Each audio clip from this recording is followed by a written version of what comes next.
Oh my God, there are so many places I could go today. The weight of the world is placed on your shoulders, my shoulders, your neighbor's shoulders, your mom and dad. And it's like, okay, so Lord, give me the strength to create a positive out of something that just won't change. And then you wonder why it won't change, because they say that change is every day. Well, why aren't we changing this then, right? I mean, how should we expect the world to change? So many unpredictable experiences have already been laid out with no end to this pandemic. A president that's denying the existence of what science can't get its hands around. I mean, both sides claim to be trying, but who do you believe? Both sides of their method of madness are making their points of direction. On both sides, we see liars and takers. On both sides, we unveil leadership as well as sacrifice. No matter what our decision is going to be, the frickin' clock keeps ticking. And if you're gulping coffee right now, it's colder than what it was when you first started out. I've started something new in my daily writing. And God, we haven't even started yet. I've been jotting down notes for a future reader. In my daily writing, it says, Dear future reader, uncertainty creates guessing. The war in this nation is of many because everybody thinks they're right. Where do we start if the inspiration and the influence have already shot us down? All I ask, future reader, is that you do all you can to remain informed and safe. I've been doing that lately. Dear future reader, someone's going to read your writing eventually. It may not be this generation. It could be several down the road. What you do today will affect the next 7 generations. Dear future reader. Hey, it's Arrow. This is The Daily Mess. It's a chronological walk through an everyday world. I'm a daily writer. And the reason why I do that is because of situations like this. There's just so much weight on our shoulders. It's not that I'm trying to get rid of the weight. I'd love to. But all I'm trying to do is understand the moment. Because somewhere along the line, what we're enduring, if we don't study it and understand what it's doing to us, we're going to break. And I don't want to break. I'll chip off. I'll lose a limb. I'll lose my leaves just like the trees do every fall. But I don't want to break. I don't want to fall to my knees and say that I'm weak. I don't want to. This is The Daily Mess. Thoughts that become sentences are turned into paragraphs that somehow become part of a story. Now, when I wrote that this morning, the first thing I thought about was a 2-year-old who might ask, well, where does a thought begin? God, what a question. Where does a thought begin? See, I've always thought thoughts are seeds. They're used to fill a field that is often so crowded with other people's visions and decisions that our own personal thoughts and seeds are like tree leaves that just fall to the soil and they wither away right there at the roots.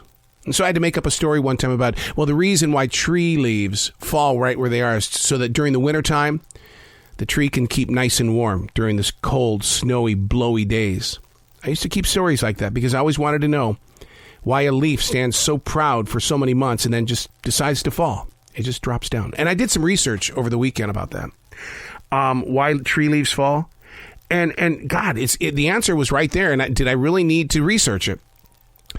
First of all, the leaves collect the water for the summer so that the tree can have water. Because, just because they have the roots, and those roots are always looking for water beneath the surface, it dries down there. And so the leaves are used to gain access to whatever water might be available.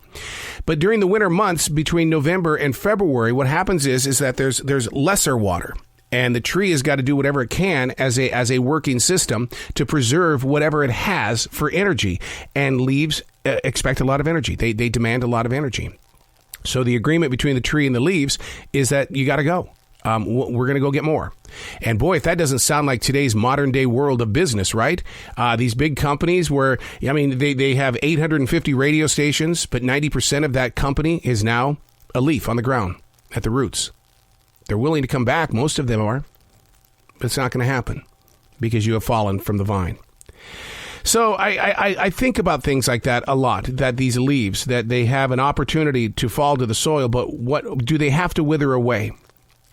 I'm not at peace with the section of the process, and I don't think I ever will be, and it drives a lot of people crazy. But just because I'm a creative person doesn't mean that I'm all out a thought maker. I'm aware of how thoughts can be used rather than abused. Personally, and I know you are too, we love thoughts.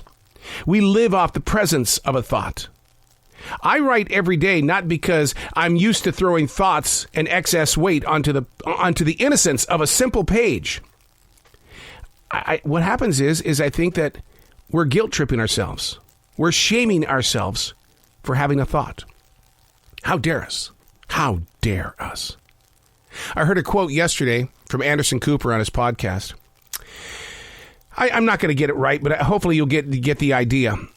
There are some people that are called, and there are other people that just do because they do.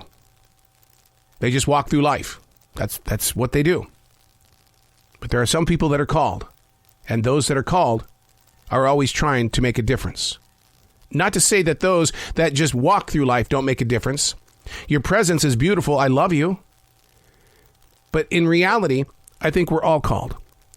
And this is one of those moments during these COVID days that we're being called to do something. We don't have to know what it is.